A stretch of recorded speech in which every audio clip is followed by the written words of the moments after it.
Tapi kalau bercakap tentang ini, sebab kita nak melawan inflasi.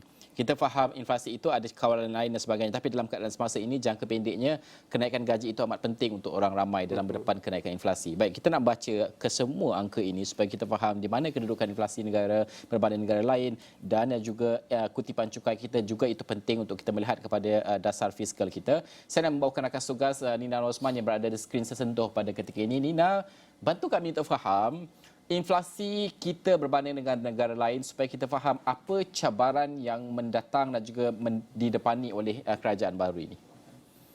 Cik dan Ifan, kalau anda dapat saksikan, ini adalah list inflasi negara terpilih ASEAN yang akan saya mulakan dengan negara Malaysia di sini. Negara Malaysia mencatatkan inflasi yang setakat ini yang terkini adalah 4.5% dan ini adalah antara kadar inflasi yang terkini. Tapi kalau kita nak berbandingkan dengan negara lain iaitu kadar inflasi iaitu Singapura iaitu 7.5%, Thailand 5.98%, Vietnam 4.3%. Dan kalau anda dapat saksikan di sini, ini menunjukkan iaitu data-data terkini mengenai kadar inflasi di setiap negara terpilih ASEAN termasuklah negara Malaysia. Kalau anda dapat saksikan, antara negara yang tertinggi kadar inflasi di sini adalah negara Myanmar iaitu 19.42% dan juga Laos iaitu 36.75%. Dan ini dua negara terpilih ASEAN yang mengalami kadar inflasi yang agak tinggi iaitu hingga mencapai 2 angka. Dan apabila kita dapat juga meneliti bagaimanakah negara inflasi ASEAN yang mendapat antara angka yang terendah kadar inflasi adalah termasuk Malaysia 4.5%, Brunei 4.3% dan juga Kemboja 55.4% dan juga iaitu dengan negara Vietnam 4.3%. Tapi apa yang kita perlu ingat bahawa kadar inflasi di negara Malaysia masih rendah kerana kita mempunyai subsidi untuk menampung iaitu kenaikan kos sara hidup, iaitu kenaikan harga barang dengan inflasi, ada subsidi untuk membantu untuk menyelamatkan, untuk meredakan keadaan pada ketika ini.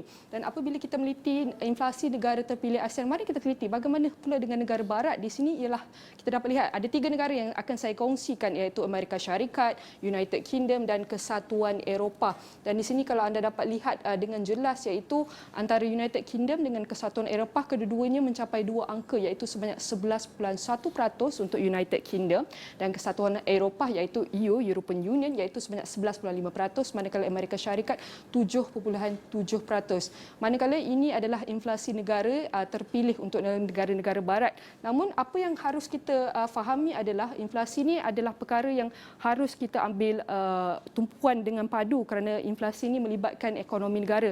Sekiranya inflasi kita semakin meningkat, ia mungkin akan mengganggu iaitu kerangsangan ekonomi kita untuk maju ke hadapan.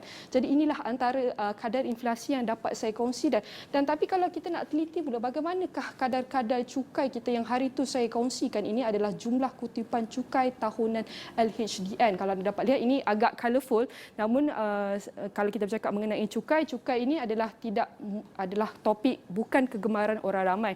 Namun ia amat penting untuk negara kita kerana ia merupakan instrumen penting untuk negara kita menghasil dan menjana pendapatan negara bagi mereka mentadbir dan mengurus perbelanjaan negara. Di sini anda dapat lihat pergerakan cukai iaitu daripada tahun 2016 sehinggalah pada tahun 2022 kita belum tahu lagi apakah hasil kutipan cukai tahunan oleh Lembaga Hasil Dalam Negeri LHDN. Tapi apa yang boleh saya kongsikan setakat ini pada 2019 kita dapat lihat sini iaitu antara graf yang tertinggi berbanding graf-graf lain itu hampir mencecah 150 iaitu hampir mencecah sekitar 150 bilion ringgit hasil kutipan cukai. Namun pada waktu Covid hasil kutipan cukai kita menurun iaitu kepada 123 bilion pada tahun 2020 pada waktu Covid-19 iaitu hampir sama dengan pada tahun sebelum Covid pada tahun 2017 iaitu ambil angka yang sama. Dan apabila kita meneliti pada 2021 kita bangkit semula negara Malaysia iaitu kadar kita dapat melihat peningkatan kepada jumlah kutipan cukai kita oleh LHDN kepada 144 bilion ringgit dan ini adalah antara yang tertinggi berbanding sebelum Covid iaitu hampir pada tahun 2019.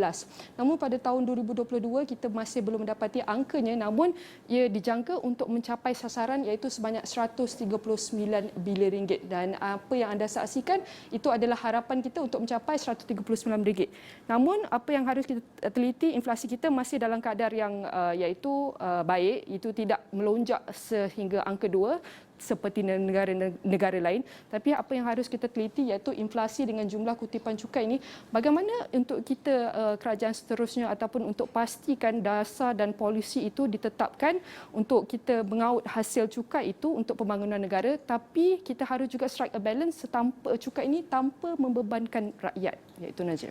Saya nak juga, sebab kita ada juga angka gaji dan upah penengah. Kalau boleh kita bawakan juga Betul. itu kerana kita faham inflasi kita sudah ada, gaji itu untuk kita lihat gaji penengah supaya kita faham apa cabaran orang ramai ini. Okey, baik, kalau kita dapat lihat itu saya akan kongsikan bahawa iaitu gaji, penengah gaji dan upah. Tapi sebelum ini saya akan kongsikan purata gaji dan upah bulanan pada tahun 2012 hingga tahun 2020 di mana anda dapat saksikan iaitu pergerakan gaji iaitu antara 500 hingga 3,500 Ini adalah purata bulanan gaji yang kita dapat saksikan. Daripada tahun 2012 kita melihat kenaikan iaitu purata gaji sehinggalah angka pada tahun 2019 iaitu hampir RM3,224 iaitu atau 44% di sini kita dapat saksikan. Namun pada tahun 2020 kita melihat penurunan pada purata gaji dan upah bulanan iaitu sebanyak 2,933 iaitu penurunan hampir negatif 10%. Namun kita sudah masuk tahun 2021, 2022 kita masih menunggu berapa angka purata gaji dan bulanan. Namun ia dijangka ia akan meningkat, namun kita harus juga ambil teliti bagaimanakah purata gaji dan bulanan pada tahun 2001 tahun lepas dan tahun ini dapat menampung dengan kos sara hidup meningkat, kenaikan harga barang, kenaikan harga barang mentah, kenaikan minyak semua. Bagaimana gaji-gaji sekarang ini dapat menampung isu-isu ini. Dan apabila kita melihat bagaimanakah purata gaji penengah gaji dan upah bulanan pada tahun 2012 sehingga tahun 2020 iaitu antara kalau kita dapat dia medium level iaitu antara gajinya adalah daripada 1,566 puratanya di sini sehinggalah pada tahun 2020 kita dapat saksikan sehingga 2019 iaitu 2,442 iaitu kalau tengok ini adalah purata untuk medium punya level punya gaji. Yang Najib ni adalah 2,442 iaitu atau 5.8%, namun pada tahun 2020 kita juga mengalami medium yang itu menduduki di paras gaji medium iaitu mengalami penurunan iaitu sebanyak RM2,062 iaitu penurunan sebanyak negatif 15.6% iaitu penurunan hampir 2 digit. Itu menunjukkan kelemahan dalam gaji dan upah bulanan. Namun kita sudah pun masuk seperti yang saya katakan tadi, kita sudah masuk 2021, 2020 kita sudah mengalami iaitu fasa pemulihan dan kita sudah ada Perdana Menteri ke-10 dan kita mengharapkan bahawa purata penengah gaji dan upah juga dapat mengalami musim iaitu fasa pemulihan sama seperti negara kita sedang menghadapi.